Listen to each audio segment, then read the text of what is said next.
Jeste li ikad stavili lovorov list na ruke? Danas ću vam pokazati zašto biste to trebali uraditi i kako vam to može pomoći. Znate li da se lovorov list već stoljećima koristi u raznim kulturama za pročišćavanje prostora? Spaljivanje osušenih listova smatra se načinom za uklanjanje negativne energije i donošenje harmonije u domu. No, vratimo se mi na našu glavnu temu. Prvo ćemo usitniti par lovorovih listova u mlincu kako biste iz njih izvukli maksimum korisnih tvari. Ako želite, možete dodati i malo zelenog čaja. Iz iskustva znam da usitnjavanje omogućava da se hranjive tvari bolje iskoriste u tekućini, što znatno pojačava učinak. Prijatelji, napišite nam u komentarima iz koje zemlje nas gledate. Volim upoznavati ljude iz cijeloga svijeta. Hvala vam. Nakon što sve usitnite, pomiješajte s pola litre vruće vode. Ostavite smjesu da odstoji 2 sata kako bi se sve korisne tvari oslobodile.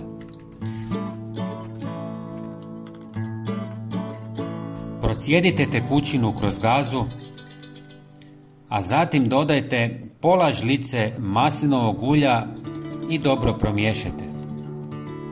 Tekućinu ulijte u bočicu sa špricom. Lovorov list poznat je po svojim antibakterijskim i protuupalnim svojstvima koja mogu pomoći u smirivanju iritacija i zaštiti kože. Maslinovo ulje bogato vitaminom E i esencijalnim masnim kiselinama dubinski hidratizira i obnavlja kožu, čineći je mekanom i zdravom. Bogat antioksidansima, zeleni čaj pomaže u smirivanju iritacija, obnavljanju kože i usporavanju starenja. Ova kombinacija ne samo da njeguje ruke, već također pomaže u njezi stopala, smanjuje gljivice, neugodne mirise i oticanje. Sprej koristite tako da ga nanesete na ruke i stopala, utrljate i ostavite da djeluje 15 minuta. Ako imate osjetljivu kožu, preporučam da prvo isprobate na malom dijelu kože. I to nije sve. Lovorov list ima još jednu zanimljivu ulogu. Njegov miris odbija komarce, moljce, mrave i druge insekte, pružajući dodatnu zaštitu. Prijatelji, ako vam se ovaj video svidio, podijelite ga s prijateljima i pretplatite se na naš kanal. To je potpuno besplatno, a nama znači mnogo. Hvala vam i pozdrav!